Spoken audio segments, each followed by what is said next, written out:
हाय, मेरे इस चैनल में आपका स्वागत है। हम लास्ट वीडियो में मेवाड़ शैली के और उनकी उपशैलियों के बारे में बात कर रहे थे।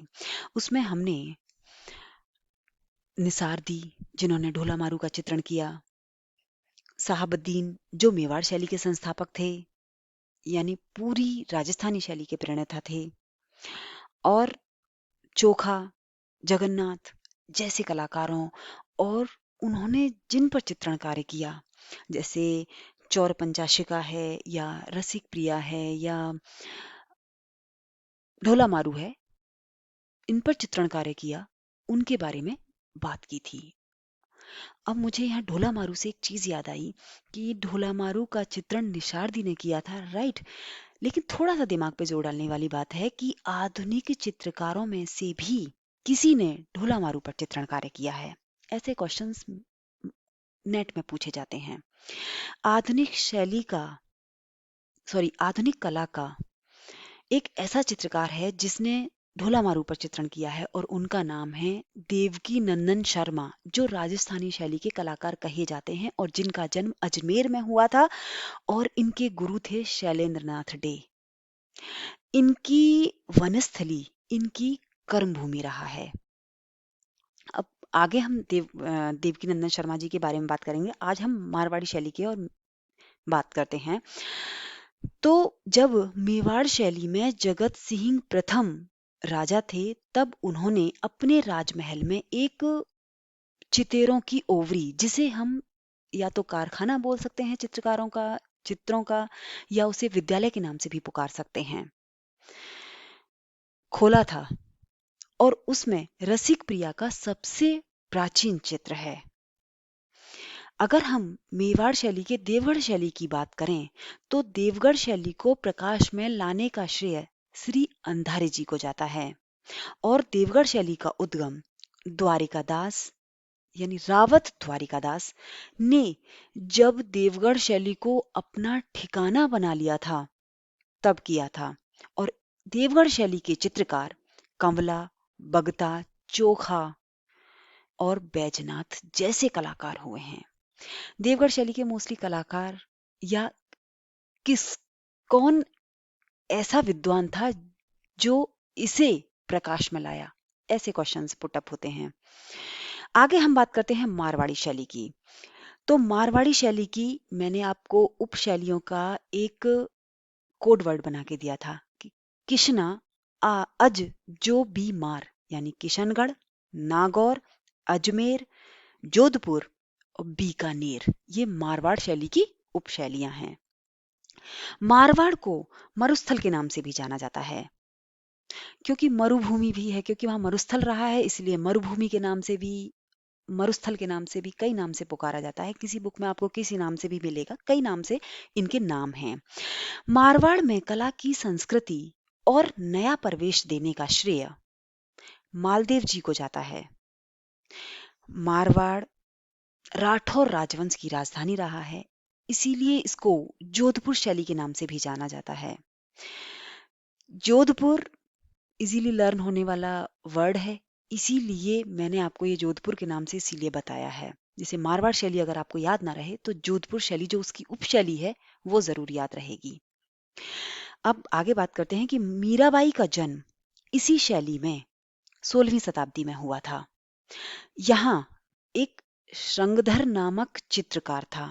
अब थोड़ा सा दिमाग पे जोर डालिए कि श्रृंगधर के बारे में मैंने आपसे पहले भी चर्चा की है अजंता शैली में, राइट। अजंता शैली में एक तिब्बती इतिहासकार लामा तारानाथ आए थे। ये हम अब अजंता के बारे में बात कर रहे हैं। उन्होंने अजंता की शैली को, जो चित्र शैली थी, उसको 3 भागों में डिवाइड किया था: यक्ष शैली, देव शैली और नाग शैली। तो हमने वहां श्रृंगधर का भी जिक्र किया था, जो यक्ष शैली के अंतर्गत आते हैं, क्योंकि देव शैली तो मगध में प्रचलित थी और उसके संस्थापक बिंबसार थे। दूसरी थी नाग शैली, जिसके संस्थापक या कर्ता धर्ता नागार्जुन थे, और कलाकार जो थे उनके धीमान और वित्तपाल, जो पाल शैली के कलाकार थे, राइट।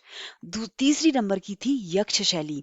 यक्ष शैली ये वही यक्ष शैली है जिसमें जो चित्रकार रहे हैं वो श्रृंगधर रहे हैं। जो अशोक के काल में प्रचलित थी, अब शायद आपको याद आ गया होगा, जिन्होंने यक्ष शैली को जन्म दिया।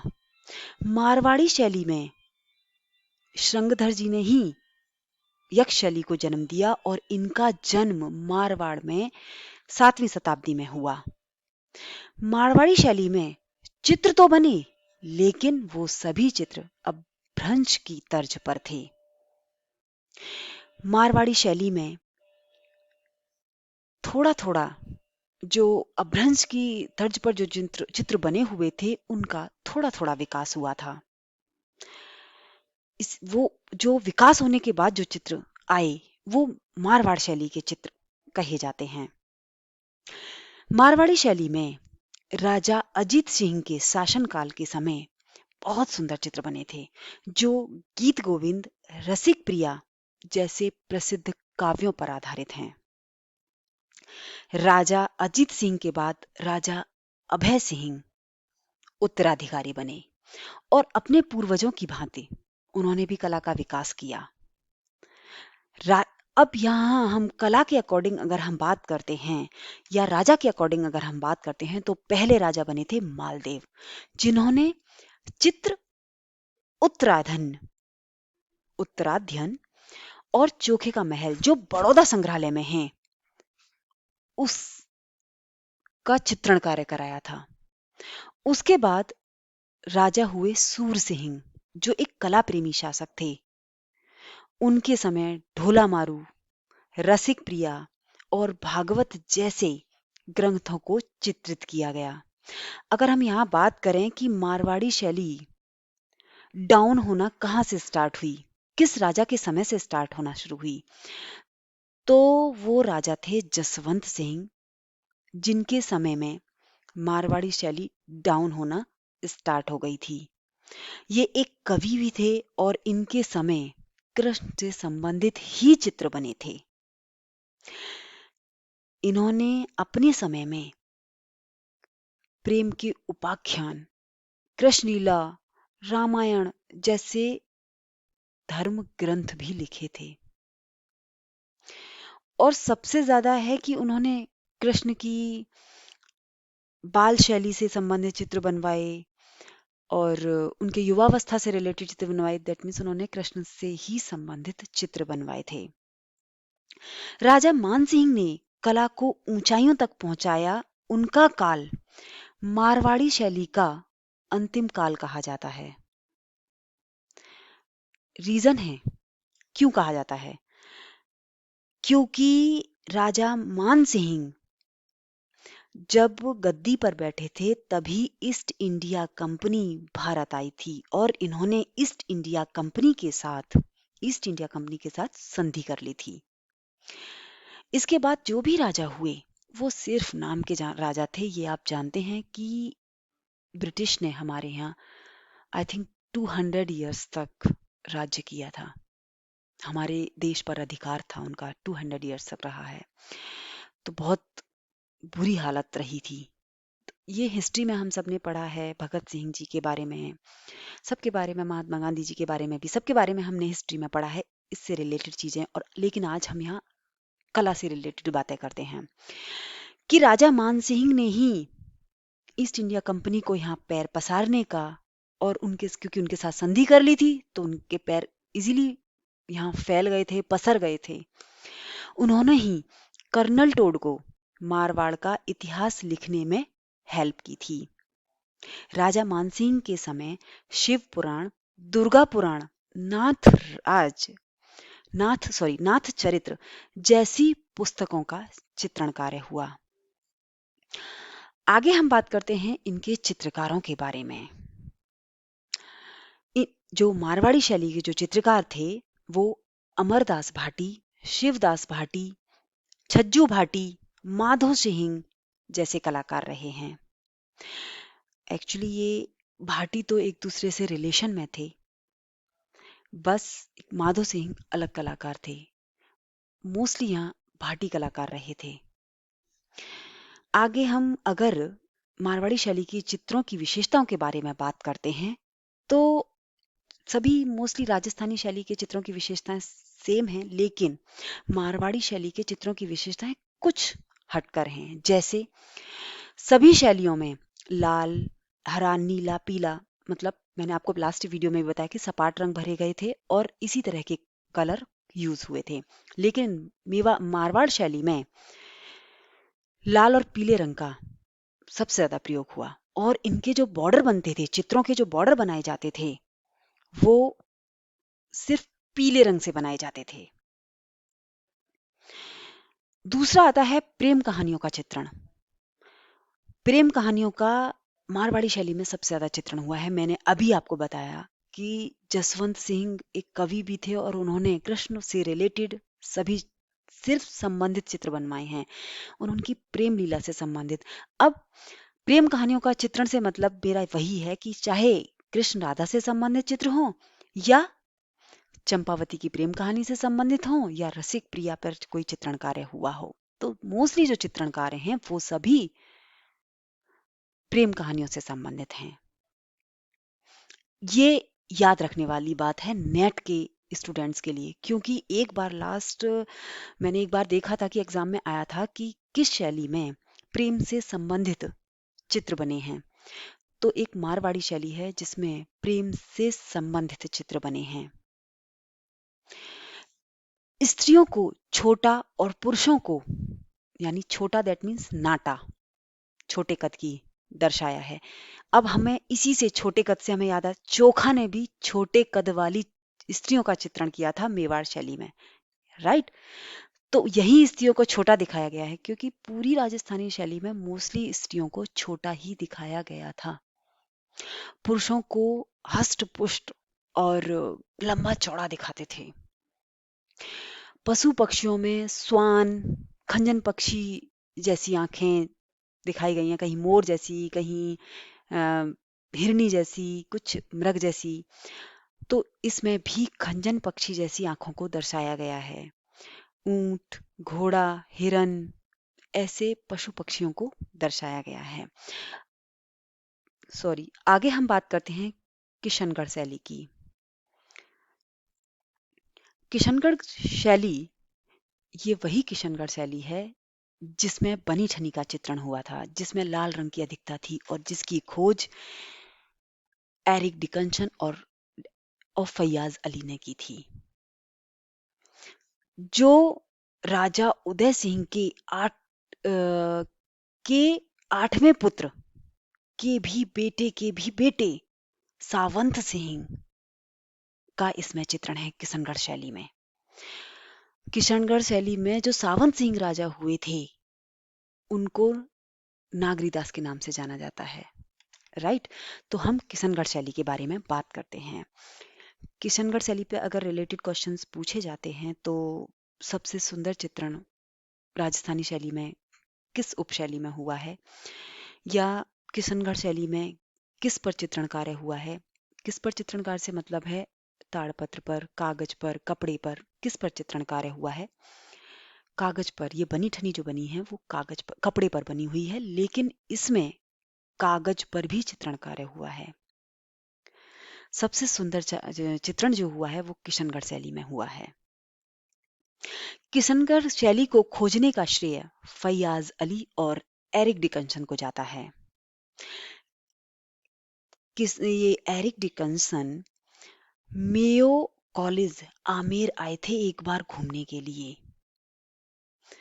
कुछ इन्हें गवर्नमेंट ने भेजा था कुछ थीसिस के लिए, क्योंकि ये तो लाहौर में टीचर थे उस समय, लेकिन जब ये किशनगढ़ आए थे तो वहां की कला को देखने का और जानने का चांस मिला। किशनगढ़ की स्थापना राजा किशन सिंह ने की थी। किशनगढ़ का पुराना नाम सैठोलॉव था। राजा उदय सिंह के 8वें पुत्र ने जो जिन्होंने इसको जीता था सैठोलव को, उन्होंने ही इसका नाम किशनगढ़ रख दिया था। उसी समय जहांगीर मुगल काल में जहांगीर गद्दी पर बैठे हुए थे। तब जब इन्होंने सैटोलॉफ जीत लिया था, तब उन्होंने खुश होकर महाराजा की उपाधि उन्हें प्रदान की थी, किशन सिंह को। लेकिन किशन सिंह 40 वर्ष की अवस्था में ही इनकी धोखे से किसी ने हत्या कर दी थी। इसके बाद उनके बेटे रूप सिंह गद्दी पर बैठे। रूप सिंह ने रूपनगर को बसाया और रूप सिंह कृष्ण भक्त और बल्लभ संप्रदाय में कुशल होने के कारण और मोक्ष की प्राप्ति की चाह में की कामना से कृष्ण की बाल लीला, युवावस्था, इसी तरह के चित्रों का निर्माण करवाते रहे। राज सिंह जब, एक बात मुझे यहाँ याद आती है कि मैंने कई बुक्स में ये पढ़ा भी है कि इन्होंने कल्याण राय मंदिर का निर्माण करवाया था राजस्थान में ही, लेकिन कुछ बुक में कुछ और पढ़ने को मिला है। तो इसीलिए विद्वान इस चीज पर एक मत नहीं है कि किसने इस मंदिर का निर्माण कराया, कल्याण राय मंदिर का। सब बुक्स में सब अलग अलग पढ़ने को मिला था और इवन मैंने इसके बारे में बहुत खोजबीन की थी, लेकिन सिर्फ यही समझ में आया कि इसका कुछ चीजें ऐसी होती है ना जिनके बारे में पता ही नहीं चलता है कि ये चीज कैसे निकल के आई। जैसे अभी तक, अगर मैं अभी की बात करूं तो अभी तक सुशांत सिंह राजपूत के बारे में क्लियरली पता नहीं चला है। तो ऐसे ही कल्याण राय मंदिर के बारे में क्लियरली विद्वान जान ही नहीं पाए हैं। अलग अलग धारणाएं अलग अलग विद्वानों की हैं। इनके बाद मानसिंह गद्दी पर बैठे। उनके समय भी कृष्ण से संबंधित चित्र बने। इसके बाद राज सिंह ने गद्दी संभाली। उन्होंने लगभग 33 ग्रंथ लिखे थे। उनके समय किशनगढ़ शैली में सूर्य ध्वज निहाल चंद, जिसे हम निहाल चंद के नाम से जानते हैं, एज ए पेंटर काम करते थे। उन्होंने भगवत पुराण चित्रित की थी। राज सिंह के पुत्र सावन सिंह, जो नागरीदास के नाम से प्रसिद्ध हैं, वो भी कृष्ण के बहुत भक्त थे और उन्होंने राधा कृष्ण का भी चित्रण अपने इवन करवाया था और बहुत बड़े कवि भी थे। उन्होंने कई ग्रंथ लिखे हैं, तो उन्हीं के बारे में जानते हैं। कला को उत्तम रूप प्रदान करने का श्रेय इन्हीं को जाता है, सावन सिंह जी को, क्योंकि वे एक कलाकार भी थे, एक चित्रकार भी थे, भक्त थे, वो लेखक भी थे, उन्होंने ग्रंथ भी लिखे हैं। इन्हीं के समय में बनी ठनी कपड़े पर बनाई गई थी, जिसे हम रसिक प्रिया के नाम से भी जानते हैं और जो आज राष्ट्रीय संग्रहालय नई दिल्ली की धरोहर है, जिसे निहाल चंद ने बनाया था, जिसमें लाल रंग की अधिकता है और हाथ में कमल का फूल लिए हुए दर्शाई गई है। देखा होगा आपने, एक हाथ से पल्लू पकड़ रखा है। ये सर पे पल्ला नहीं रखती थी, लेकिन सिर्फ उसमें उसको पल्लू पकड़ते हुए दर्शाया गया है। उसकी आंखें बहुत बड़ी बड़ी दिखाई गई हैं। तो इसका चित्र निहाल चंद ने बनाया था और लगभग आई थिंक उनको टाइम काफी लगा था इस चित्र को। और उसकी, ऐसी जनरल बोल रही हूँ, मैंने बुक्स में पढ़ा है, हालांकि मुझे ये निराधार थोड़ी बात लगती है कि इसकी जो तुलना है वो मोनालिसा से की गई है। तो ये इसमें कोई आधार नहीं है इस बात में। आगे बात करते हैं। इनके द्वारा लिखे ग्रंथों का संकलन नगर सामुच्चय कहलाता है। इन्होंने बिहारी चंद्रिका जैसी अच्छी अच्छी रचनाएं लिखी हैं।